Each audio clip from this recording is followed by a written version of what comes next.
Joshua chapter 4. When the whole nation was finally across, God spoke to Joshua. Select 12 men from the people, a man from each tribe, and tell them, from right here, the middle of the Jordan River, where the feet of the priests are standing firm, take 12 stones, carry them across with you, and set them down in a place where you will camp tonight. Joshua called out 12 men, whom he had selected from the people of Israel, one man from each tribe, and he directed them, cross to the middle of the Jordan and take your place in front of the chest of God.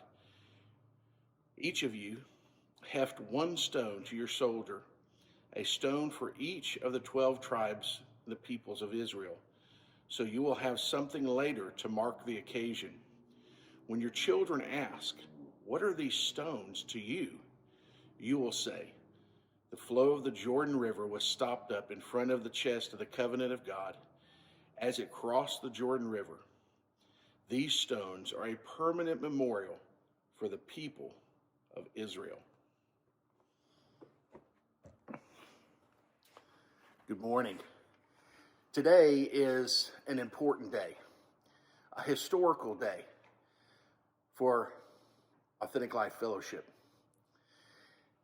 Today marks the 10-year anniversary of us occupying this beautiful land. Over the last 10 years, God has grown our fellowship, and some of our family have no recollection before this was home. But our old campus was a wonderful place. It was an old place that was held together with prayer, perseverance, and baling wire. And 12 years ago, we set out to seek the Lord to see if he might have a promised land for us too. All of my predecessors, all of the pastors who served prior to me, each had hoped that they might find that permanent home for this fellowship. 12 years ago, we set out to save $100,000 in preparation. And over 24 months and over sacrificial faithfulness of God's people and miraculous moves of God, we obtained that goal. And in September, 12 years ago, I remember that this beautiful campus that was not even a consideration came a possibility. And then after conversations and prayer, and through the faithful capital kingdom and the attitude of our friends the Presbyterians, it moved from probable to home. We sat out to do some physical alterations to the property, and so we signed the contract in November, and then the following February, we moved in. 10 years ago today. Not all of the wonderful saints who were on the journey with us had the privilege or the opportunity to cross over with us. But this church and this fellowship is here today because of all of the wonderful, faithful saints of God over the years. God did an incredible, God-sized thing that we might call this campus home. And now we're standing on the precipice of another opportunity of partnership. As you know, we're looking to sell a portion of the land to finance capital improvements. And we've had a wonderful meeting with our friends, the Presbyterians, who will have to sign off on the project.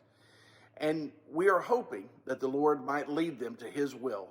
And we are hoping that it's his will that we could sell that property to meet the physical needs of his church.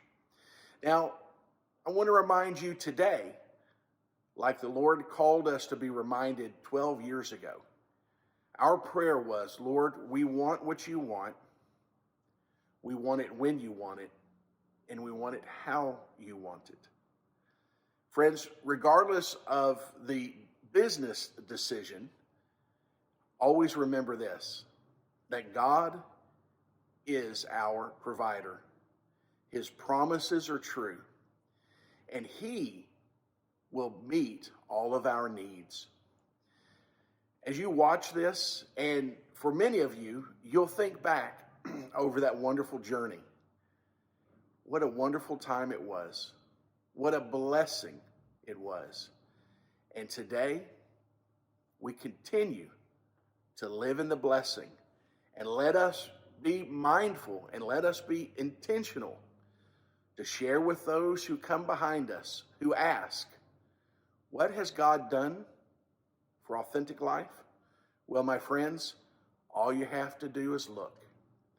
God is faithful and loving, who does exceedingly and abundantly more than we could ever imagine.